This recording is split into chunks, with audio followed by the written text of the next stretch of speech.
Qu'est-ce qu'une tornade? Eh bien, c'est simple. Une tornade est un tourbillon de vent extrêmement violent qui prend depuis la base d'un cumulonimbus jusqu'au sol. Bon, pour faire plus simple, c'est l'air qui tourne très vite en bas d'un gros nuage.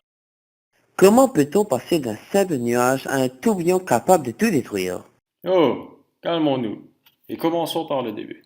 Premièrement, il faut savoir que l'air chaud est moins lourd que l'air froid, car il est plus actif et il y a plus d'espace entre chacune des molécules qui constituent l'air chaud. Puis, la première condition, c'est d'avoir un cumulonimbus, c'est-à-dire un nuage en forme d'enclume et qui est dangereux d'ailleurs, car il est souvent accompagné d'orages. Puis, depuis ce nuage, on a de l'air froid qui descend à cause de son poids, tandis que l'air qui s'est chauffé au soleil remonte étant plus léger et tourbillonne autour de cette colonne d'air froide. Ces mouvements de l'air chaud et de l'air froid s'appellent les cellules de convection et permettent ainsi de créer des tornades.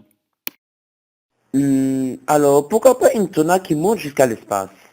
Ça n'existe pas, simplement parce que plus l'on monte, plus l'air se refroidit. Du coup, les tornades ne peuvent pas dépasser ce qu'on appelle la troposphère, qui est la couche la plus chaude de l'atmosphère et qui est délimitée par la tropopause à 10 km d'altitude. Objection. Comment de simples mouvements d'air de températures différentes peuvent créer un phénomène aussi destructeur? Ouf! Vous m'avez fait peur pour rien. Il y a aussi une explication à cela, j'ai nommé la force de Coriolis. Cette force causée par la rotation de la Terre s'exerce sur toutes les choses et cause une dérivation du sens de mouvement de ces choses. Pour les tornades, cette force s'appliquera sur les atomes constituant l'air chaud et le forcera à tourbillonner autour de l'air froid dans un mouvement ascendant. Nous avons ainsi un effet de boule de neige. Mais alors, nous sommes tous condamnés à mourir par une super tornade. Eh bien, pas forcément nous tous, mais il est vrai que la possibilité de voir naître une super tornade n'est pas nulle. Et la force des tornades ainsi que leurs dégâts augmentent exponentiellement avec la force des vents, comme nous le montre l'échelle de Fujita utilisée pour classer les tornades. Je le savais. L'humanité sera anéantie par la nature. Non, car la science nous a donné une lueur d'espoir qui est... Les satellites! Non, les radars. Et pas n'importe quel radar.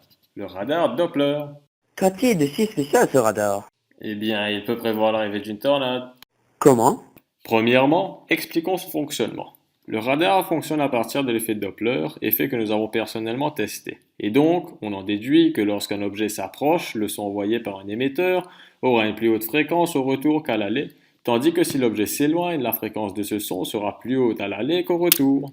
Donc, quel rapport avec la tornade? Pourquoi une telle impatience? C'est simple, l'air chaud d'une tornade étant humide, le radar Doppler permettra aux météorologues de déduire la possibilité d'une tornade s'il y a rotation de l'air chaud. Prévision qui sera encore plus fiable si l'on a aussi des données de température pour localiser précisément la colonne d'air froid et donc le centre de la tornade. Pourquoi il y a autant de dégâts humains si on peut en prévoir la formation? La technologie n'est pas encore assez évoluée pour prévoir beaucoup de temps à l'avance la formation d'une tornade et nous sommes donc limités à prévoir ces phénomènes environ 20 minutes avant qu'ils n'arrivent, d'où leurs dégâts considérables. Un second désavantage, le radar n'a qu'une portée de 300 km, d'où l'utilité des données sur les emplacements à risque. Eh bien, il faut que je me mette à utiliser tout de suite pour le bien de la science et le bien de l'humanité. Bonne résolution. Espérons que cela tienne.